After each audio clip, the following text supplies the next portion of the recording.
Łeje Świątopełka. Jeden łój był baru weżasły. Łet czasy, jak on powrócił z krzyżaci go pojmoni, ciej łen lecił, że krzezik idze, to łen zary zmikył. Tak łeni mu dokuciele. Świątopełk chcał z niegły są zażartować. Ciej łen prawie był w sobłe widzy i z rycerzyma ucztowył, założył łen jednigłe ze słyk i rzekł: biegij w kół górę, a wrócę przez nią, a z daleka łełuj: krzezik, krzezik! Tejme łyzdrzme, co naś dzyrści łój mdze robił. Słega płebieg, a z góry biegający recił: łymykyj ta, błe krzezik jedze! Tak nen łój so zerwył i chce łycec, ale głenigłe nie płyscele. Tejłen skłekł przez stół i znikł. Świątopełk i rycerze są trzosle łet smichły.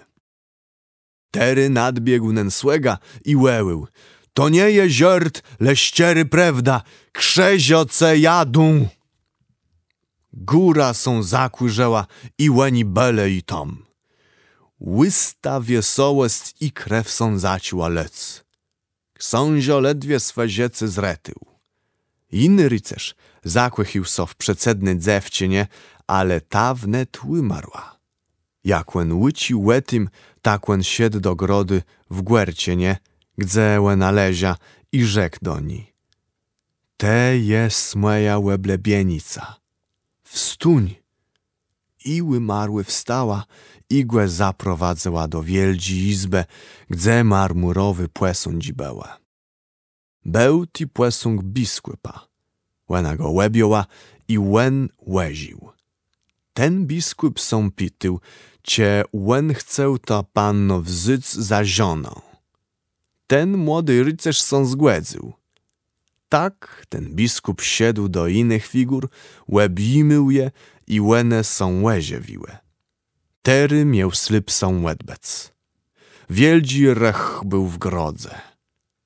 Ale nen rycerz są tak weżas, że łen łemglił.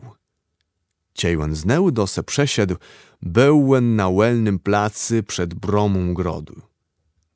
Ale do tego grodu łen i wicy nigdy nie wsiedł. Pewien łój siedł do kwestła w Chmielnie. W drodze łen płetkił trze panne na płeli. Łene pasły bydło i były baru wesoły.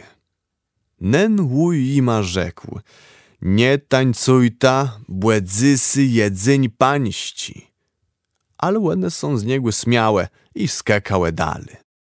W tym rozległe są złene chmieleńści, góra są łedemkła i ne trze panne zapadłe są w ziemię. Łetym jeźdzysy świadczą trze dzyrę na jedny z gór Kwelegercia.